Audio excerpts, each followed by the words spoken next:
सभी मित्रों और बीएड प्रशिक्षणार्थियों का मेरे YouTube channel CDRK Saini BEd classes पर हार्दिक स्वागत है। देखिए, हम अध्ययन कर रहे हैं अधिगम के लिए आंकलन। जो अधिगम के लिए आंकलन पेपर है, ये इस पेपर के तहत आज हम संरचनात्मक आंकलन की विशेषताएं और महत्व के बारे में अध्ययन करेंगे। तो यदि आपने अभी तक मेरे चैनल को सब्सक्राइब नहीं किया है तो शीघ्र सब्सक्राइब कर ले। तो देखिए, जो संरचनात्मक आंकलन की विशेषताएं और महत्व है, उसमें पहली विशेषता या महत्व है पर्यवेक्षण आधारित प्रक्रिया। देखिए, जो संरचनात्मक आंकलन है वो पर्यवेक्षण आधारित प्रक्रिया है।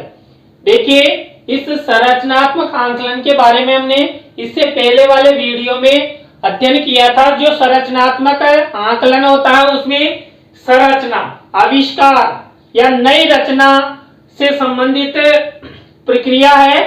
तो इसमें पर्यवेक्षण आधारित प्रक्रिया यानी कि जब कोई किसी नई चीज का निर्माण करता है तो हम उसका पर्यवेक्षण, निरीक्षण करते रहते हैं कि ये क्या कर रहा है और सही कर रहा है कि नहीं कर रहा है। तो इस प्रकार हमारा आंकलन भी हो जाता है। नंबर 2, प्रमाण एकत्रीकरण की प्रक्रिया।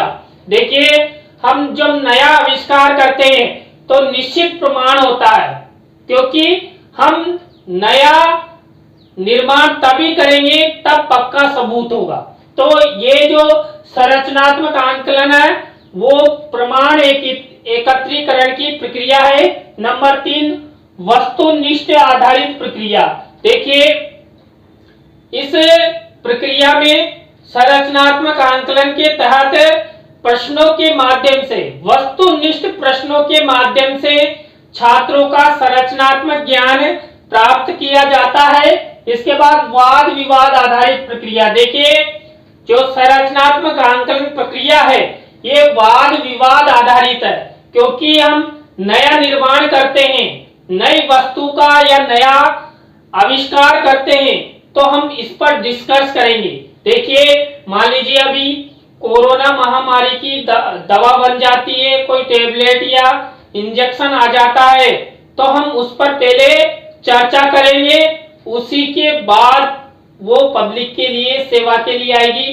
तो इस तरह इस संरचनात्मक आंकलन के तहत वाद विवाद आधारित प्रक्रिया मानी जाती है गतिविधि आंकलन की प्रक्रिया। देखिए, जो संरचनात्मक आंकलन की विशेषताएं हैं उनमें से एक विशेषता है गतिविधि आंकलन की प्रक्रिया। देखिए, कोई बालक कक्षा कक्ष में नया मॉडल बनाता है। अब नए मॉडल को बनाने के लिए कुछ न कुछ शारीरिक मानसिक क्रियाएं करनी होगी। तो इस तरह वो उस मॉडल्स को बनाने के लिए बाजार भी जाएगा, कुछ आवश्यक संसाधन भी खरीदेगा।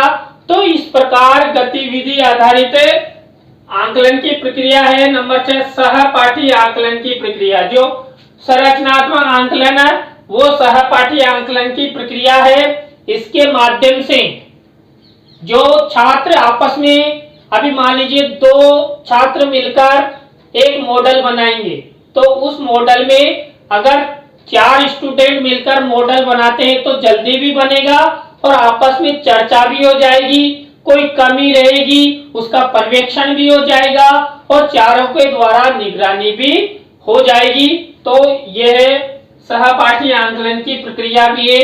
इसके बाद देखिए प्रजातांत्रिक प्रक्रिया। देखिए, जो संरचनात्मक आंकलन की प्रक्रिया है वो प्रजातांत्रिक प्रक्रिया है। आपने देखा होगा कि जब हमारे देश में, हमारा देश भी प्रजातांत्रिक देश है, यहाँ पर जनता के द्वारा शासन चलाया जाता है, यानी कि जनता के द्वारा अपने प्रतिनिधि चुने जाते हैं। उसी प्रकार संरचनात्मक आंकलन में प्रजातांत्रिक तरीके से प्रक्रिया चलती है। देखिए, जो आविष्कार करेगा या जो नई वस्तु का निर्माण करेगा या कोई मॉडल्स बनाएगा तो वो उसी के लिए होगा, उसी का व्यक्तित्व अच्छा होगा, लोग उसके बारे में अच्छा बात सोचेंगे। इसके बाद चुनौतीपूर्ण प्रक्रिया। देखिए, संरचनात्मक प्रक्रिया चुनौतीपूर्ण प्रक्रिया है, क्योंकि देखिए नया निर्माण करना किसी के बस की बात नहीं है, नया आविष्कार करना किसी के बस की बात नहीं है, मॉडल्स बनाना सभी के लिए आसान नहीं है, तो इसलिए ये चुनौतीपूर्ण प्रक्रिया है।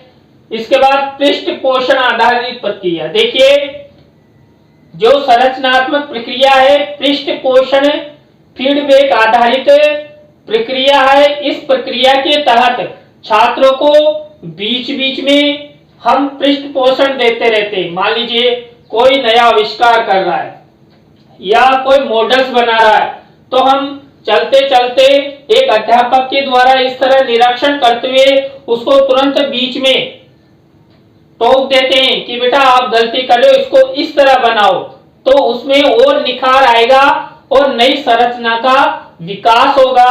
तो इसलिए पृष्ठ पोषण आधारित प्रक्रिया है, इसमें बीच बीच में छात्रों को पृष्ठ पोषण दिया जाता है। उत्पादन अध्ययन प्रक्रिया, देखिए हम किसी भी प्रकार की कोई संरचना करते हैं या नई वस्तु का निर्माण करते हैं, मॉडल्स का निर्माण करते हैं या कविता साहित्य का निर्माण करते हैं, तो उसमें हमको एक परिणाम प्राप्त होता है। देखिए उत्पादन हमें परिणाम के तहत प्राप्त होता है। उस उत्पादन का अध्ययन इस प्रक्रिया के तहत किया जाता है।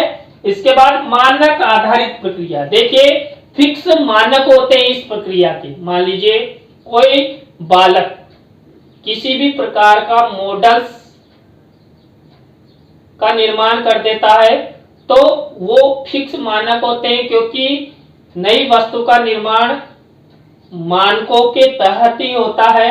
मान लीजिए अभी कोई छात्र नई कविता की रचना करता है, तो देखिए कविता की रचना करना भी मानक आधारित है, क्योंकि उस कविता में अगर हमने छंदों का प्रयोग नहीं किया, छंदों का ध्यान नहीं रखा, तो वो मानक निर्धारित नहीं होंगे।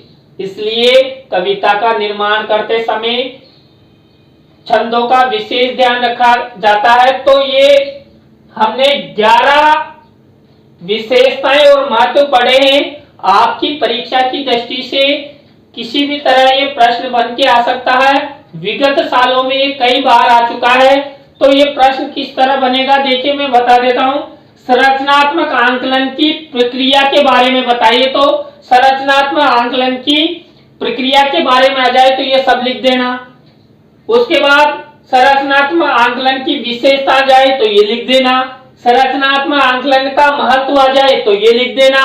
और मान लीजिए 5 नंबर का प्रश्न आता है तो ये सब पॉइंट्स लिख देना। और 20 अंक का यदि प्रश्न आ जाता है तो इनके बारे में जो मैंने अभी बताया है उसके बारे में लिख देना, जिससे आपको 20 में से 20 अंक प्राप्त हो। तो आज की जो हमारी लाइव क्लास थी, इसमें हमने संरचनात्मक आंकलन की विशेषता और महत्व के बारे में अध्ययन किया। नेक्स्ट नए टॉपिक के साथ फिर आपसे मिलेंगे। जब तक के लिए बाय।